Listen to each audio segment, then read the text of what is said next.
We gotta give some shout-outs, people, because it's always a great day when we have the chance to talk about Mathew Barzal out of the New York Islanders. Whether it's discussing what he is as a player, whether he's all that and more, or whether it's bringing up the 2017-18 Calder debate between Barzal and Besser, that in which we did document endlessly here on this YouTube channel in my senior year of high school, it's always a great chance when we have a Mathew Barzal conversation. I love talking about this dude.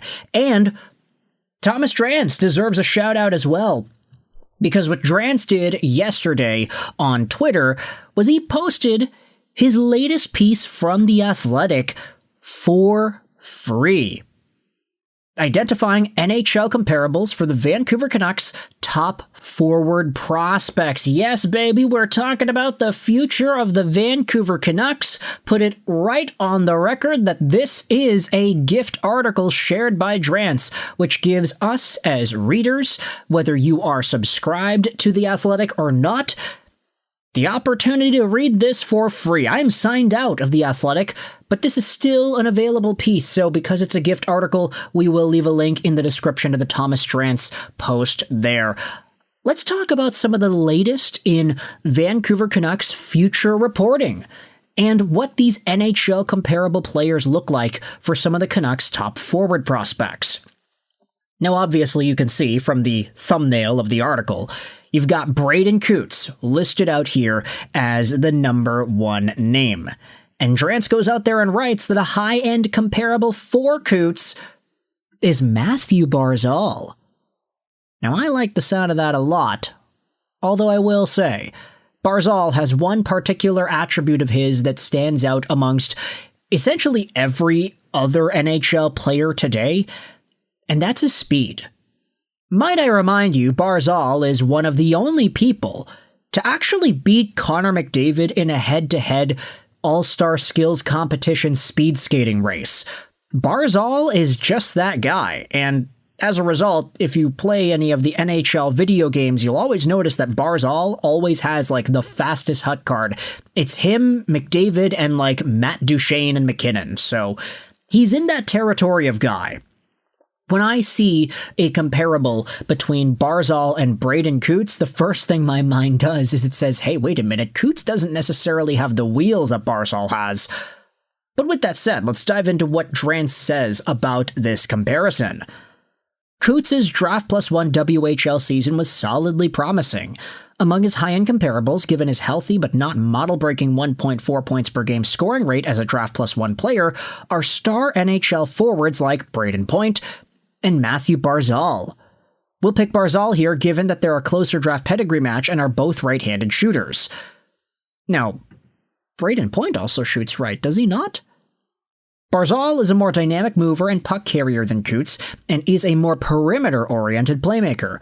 Cootes is more of a shooter and attacker with that Bo Horvat-style bull rush off the rush. Still, the stature, handedness, and draft pedigree are similar enough to warrant this comparable. Now that's great, since we have spoken about Bo Horvat as a potential Braeden Cootes comparable as well, thinking about just the shoot-first mentality and the leadership and the face-offs and everything. There's a lot to like out of Braeden Cootes as it pertains to what Bo Horvat provided the Vancouver Canucks. You can say that Bo, when he was a prospect, this is a guy that was supposed to be that kind of next captain-like superstar in Vancouver, maybe not the best player on the team in terms of overall skill, but a heart and soul kind of guy. Bo essentially did that in Vancouver, and while he never broke past 60-something points in a season with the Canucks, he was still a very useful, versatile player. You also have to remember that these days in the NHL, scoring was down. The highest scoring guy in the league had 80 points, and Jamie Benn. There just weren't as many 100-point scorers in the league back then as they are right now. So Braeden Cootes, if he projects to have a similar Bo Horvat-like impact, obviously this is a guy that will be seen as very valuable long-term. The article then talks about Cootes and Barzal and the fact that they're both WHL dudes. If you take a look at it, Mathew Barzal in his draft +1 season had 88 points in 58 games played. Braeden Cootes, he had himself 63 points in a lot fewer games. I mean, 17 plus 28, that is 25 plus 20, 45 games played total. 63 points in that span is not bad, all things considered. Plus, Braeden Cootes played with the Canucks. It's just interesting because Barzal, of course, we all understand that a few years later, the guy ended up getting an 85-point rookie season with the Isles because John Tavares was in his last year and he was leaving. But aside from that, Braeden Cootes is not the only guy that's talked about in this article. If you scroll down here, the low-end comparable for Cootes is none other than Curtis Lazar. The other side of this coin is that while Cootes' WHL production was good enough that we can leave the light on for him to emerge, perhaps, as an elite player, his production also isn't so overwhelming and impressive that it should give us undue confidence that his floor is much higher than a just good bet to play a lot of games in the NHL as a depth player. Curtis Lazar, a former Canuck forward for half a season in 2022-2023, is a very close comparable for Cootes on the low end. After being selected in the middle of the first round in 2013, Lazar enjoyed a breakout offensive campaign in the Dub, scoring 1.3 points per game in his draft +1 year. He was a key contributor for Canada at the World Juniors and appeared on his way to be an NHL star. As the difficulty of competition ranked up, once Lazar turned pro, however, his production and impact flatlined, managing 15 points in a full NHL season as a 19-year-old, and then 20 in the next year as a sophomore. That obviously is not ideal, and when you look at Curtis Lazar as a WHL alumni player, there's a lot to like out of what he brought and just the idea of what he could be. Not really the biggest dude, but he plays a lot bigger than his 6 feet, 203-pound frame would have you expect. 17th overall pick by Ottawa in 2013, and he ended up maxing out in the NHL with, 25 points in 71 Jersey Devils games? That was 2 seasons ago. And this season he had 6 points in 45 Oilers games. I always did appreciate what Curtis Lazar brought to the Vancouver Canucks in the limited sample that he had with the team, but we can definitely say that if Braeden Cootes becomes the next Curtis Lazar, you obviously hope for a lot more than just what Lazar was able to bring. Hopefully, he is more in that Bo Horvat or a Mathew Barzal-esque territory.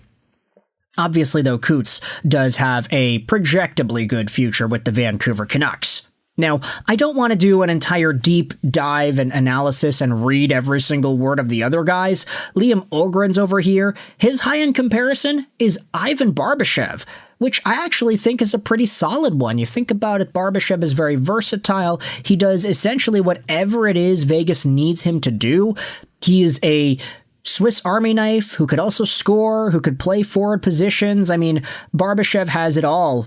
And he was a pretty good player for me in fantasy hockey this year because of it. He's got all that eligibility up front, and he had a 61-point year in 82 games played this season. That is a few years after getting 60 points in 81 Blues games as well. Barbashev has just been very solid, and if Liam Ogren can provide that level of stability too on the wings, I'd say that's a pretty good bet long-term for the Vancouver Canucks. The low-end comparison for this player, though, is Matt Nieto, which is really not great. Drans even writes here there's a higher likelihood that Ogren can carve out an energy line niche, develop into a reliable PKer, and top out as a mid-20s point total guy. But Nieto, you hope that it's a little bit higher, the overall accomplishment of a Liam Ogren long-term. For Jonathan Lekkerimäki, his high-end comparison is a right-handed Jason Zucker, and his low-end comparison is an Alexander Holtz, a guy that honestly was supposed to be a similar top-tier goal scorer at the National Hockey League level.